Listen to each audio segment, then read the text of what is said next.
Hi guys, welcome to my channel and welcome to Lulu Mall Lutivarna Last Hour ki part 2. Part 1 కనుక ఎవరైనా చూడకపోతే డిస్క్రిప్షన్లో link ఇచ్చాను. ఒకసారి పార్ట్ 1 చూసిన తర్వాత పార్ట్ 2 చూస్తే మీకు ఒక క్లారిటీ ఉంటుంది అండ్ అర్థమవుతుంది కూడా. రిటైల్ స్టోర్స్లో కానీ ఆ స్టోర్స్ స్టాక్స్ పంపించే డీసీస్లో కానీ స్వీపర్స్ దగ్గర నుంచి లోడర్స్, అన్లోడర్స్, సిఎస్ఎస్ అంటే కస్టమర్ సర్వీస్ అసోసియేట్స్ వరకు స్టోర్స్లో వాళ్ళ డే ఎలా గడుస్తుందో ఇప్పుడు నేను మీకు అర్థమయ్యేలా చెప్తాను. ఈ వీడియో ఎక్కడ స్కిప్ చేయకుండా ఎండ్ వరకు చూడండి. వాళ్ళు పడే కష్టం మీకు వివరించడానికి ప్రయత్నిస్తాను. ఒక ఎంప్లాయీ స్టోర్లోకి కానీ డీసీలోకి కానీ ఎంటర్ అయిన దగ్గర నుంచి ఒక 1 అవర్ బ్రేక్ టైంలో తప్పించి వాళ్ళ డ్యూటీ అవర్స్లో మళ్ళీ ఎప్పుడూ కూర్చోవడానికి వాళ్ళకి అవకాశమే రాదు. ఎందుకంటే అక్కడెక్కడ ఫ్లోర్లో ఒక చైర్ కానీ ఒక స్టూల్ కానీ ఉండదు కాబట్టి. స్వీపర్స్ అయితే ఉదయం నుంచి సాయంత్రం వరకు ఊడుస్తూనో తుడుస్తూనో ఉంటారు. అసోసియేట్స్ అయితే స్టాక్స్ అరేంజ్ చేసుకోవటం, ఖాళీ అయిన ర్యాక్స్ మళ్ళీ తిరిగి ఫిల్ చేసుకోవటం, ప్రతిరోజు చేంజ్ అయ్యే ప్రైస్ ట్యాగ్స్ చేంజ్ చేసుకోవటం, కస్టమర్స్ ఒక చోట నుంచి తీసుకుని మళ్ళీ అవసరం లేదని ఎక్కడ పెడితే అక్కడ వదిలేసే ఐటమ్స్ని కానీ ట్రాలీస్ని కానీ తిరిగి తీసుకొచ్చి మళ్ళీ ర్యాక్స్లో సర్దుకోవటం, అండ్ మెయిన్ థింగ్ కస్టమర్స్కి సపోర్ట్ చేయడం.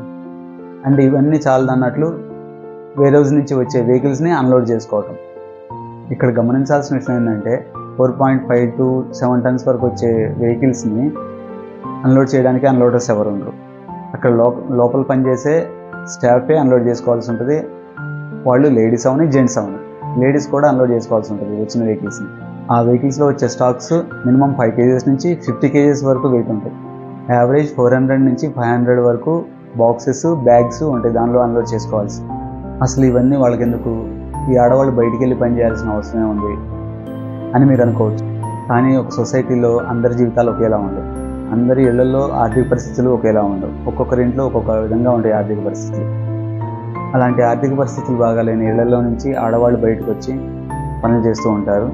అసలు ఆడవాళ్ళు బయటకు వచ్చి ఎందుకు పని చేయాల్సి వస్తుందో నేను చూసిన ఒక 2 ఎగ్జాంపుల్స్ చెప్తాను, వినండి. నేను ఇంతకుముందు వర్క్ చేసిన కంపెనీలో ఒక 2 వర్కర్స్ గురించి చెప్తాను. ఒక 22-23 years ఉన్న అమ్మాయి ఎప్పుడూ డల్గా కనిపిస్తుండేది.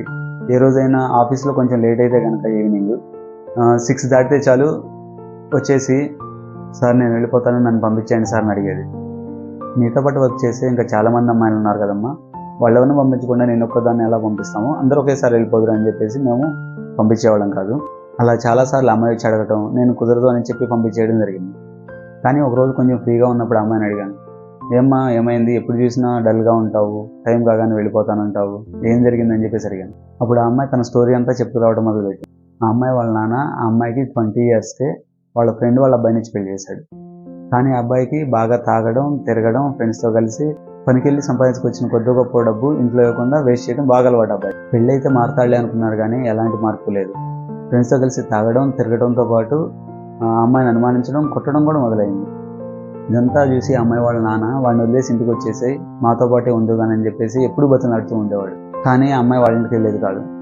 అలాగే ఎన్నాళ్ళైనా కానీ వాళ్ళ భర్తలో కూడా మార్పు కూడా రాదు. ఈ అమ్మాయి వాళ్ళ నాన్న ఇంటికి వచ్చేసామని ఇంకా ఒత్తిడి ఎక్కువ చేయడంతో ఇంకా లాభం లేదని ఈ అమ్మాయి ఏం చేసింది, వాళ్ళ భర్తను తీసుకుని ఎక్కడికైనా వెళ్ళిపోదాం, అప్పుడు ఫ్రెండ్స్తో తాగడం కానీ తిరగడం కానీ తగ్గిపోతుంది అని చెప్పేసి ఆ అమ్మాయి హస్బెండ్ అని తీసుకుని ఎక్కబెట్టచ్చు. కానీ ఇక్కడికి వచ్చిన తర్వాత కూడా పరిస్థితుల్లో ఎలాంటి మార్పు రాలేదు. ఇంట్లో సరిగ్గా ఖర్చులకు కూడా డబ్బులు ఇవ్వకపోవడం, అండ్ ఆ అమ్మాయి కూడా ఇంట్లో ఖాళీగా ఉండడం, ఆ బాధలు మర్చిపోలేక పిచ్చికిపోయినట్టు ఉండడం వలన ఏదైనా కంపెనీలో చేరి అక్కడ వర్క్ చేసుకుంటా ఉంటే ఈ బాధల నుంచి కొంచెం తప్పించుకోవచ్చు అన్న ఫీలింగ్తో ఆ అమ్మాయి మా కంపెనీలో జాయిన్ అయింది. ఆల్రెడీ భర్తకు అనుమానం రోగం ఉంది. ఈ అమ్మాయి ఆఫీస్ నుంచి ఈవినింగ్ 6 దాటిన తర్వాత కూడా రాకపోతే మళ్ళీ ఎక్కడ గొడవ పడతాడు, ఎక్కడ కొడతాడు అని భయపడుతూ ఆ అమ్మాయి నేను వెళ్ళిపోతాను అడిగేది. ఇటు జాబు లేకపోతే ఖర్చులు డబ్బులు చాలవు, అండ్ భర్త తీసుకొచ్చి ఇవ్వడు మనీ. ఇలాంటి పరిస్థితుల్లో అమ్మాయి ఇప్పుడు నలిగిపోతూ ఉండేది. అందుకని ఎప్పుడు డల్గా ఉండేది. ఇది ఒక అమ్మాయి పరిస్థితి అయితే, ఇంకొకటి ఒక పెద్ద ఆవిడ. ప్రతిరోజు నేను ఉదయం ఆఫీస్కి వెళ్ళే టయానికి ఆఫీస్లో క్లీన్ చేస్తూ ఉండేది. ఒకసారి ఒక 1 week పాటు ఆమె ఆఫీస్కి రాలేదు. తర్వాత ఆఫీస్కి వచ్చినప్పుడు నేను ఆమెను అడిగాను, ఏమైందమ్మా ఒక 1 week నుంచి కనిపించట్లేదు అని. ఆమె చెప్పింది, మా అబ్బాయికి యాక్సిడెంట్ అయింది సార్, అందుకని 1 వారం రోజుల నుంచి హాస్పిటల్లోనే ఉన్నాము. ఊర్లో పనులు లేక సగం కట్టి ఆపేసిన ఇంటిని పూర్తి చేసుకోవడం కోసం డబ్బులు సంపాదించుకుందామని చెప్పేసి ఇక్కడికి వచ్చాము. నేను, నా భర్త, నా కొడుకు ఏదో పని చేసుకుని డబ్బులు సంపాదించుకుని మళ్ళీ ఊరెళ్ళి ఆ సగం కట్టే ప్లేస్ ఏంటని పూర్తి చేసుకుందాం అని చెప్పేసి అనుకున్నాం. ఇప్పుడు ఈ యాక్సిడెంట్ అవడం వలన నా నుంచి సంపాదించుకున్న సుమారు 60,000 రూపాయలు హాస్పిటల్లోనే ఖర్చు అయిపోయింది అని కళ్ళ నీళ్ళు పెట్టుకుని బాధపడింది. అప్పుడు నేను అడిగాను, మీ అబ్బాయి మీ వారు ఏం చేస్తారమ్మా అని.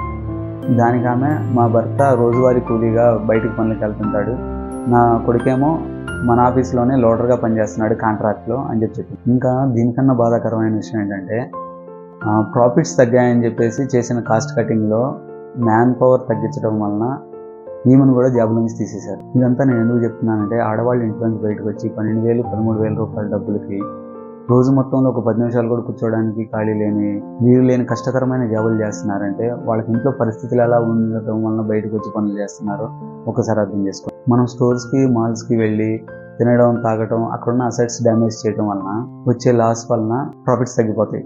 ప్రాఫిట్స్ తగ్గిపోయాయంటే వెంటనే మేనేజ్మెంట్ తీసుకునే first decision cost control. Cost control అంటే వచ్చే ఫస్ట్ థాట్ ఎంప్లాయీస్ని తగ్గించడం.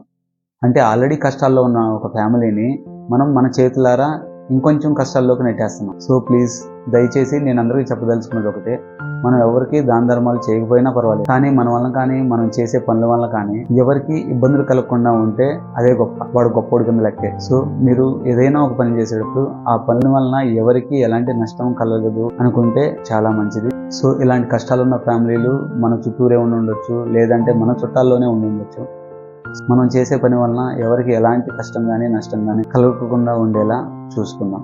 ఇలానే చెప్తూ పోతే ఇంతకుముందు చేసిన ఆఫీస్లో 80% మంది అమ్మాయిల్లో ఇలాంటి బాధాకరమైన జీవితాలే ఉంటాయి. సో ఈ వీడియో కనుక నచ్చినట్లయితే please like, comment, share and subscribe to NB Telugu Entertainments channel. Thank you for watching.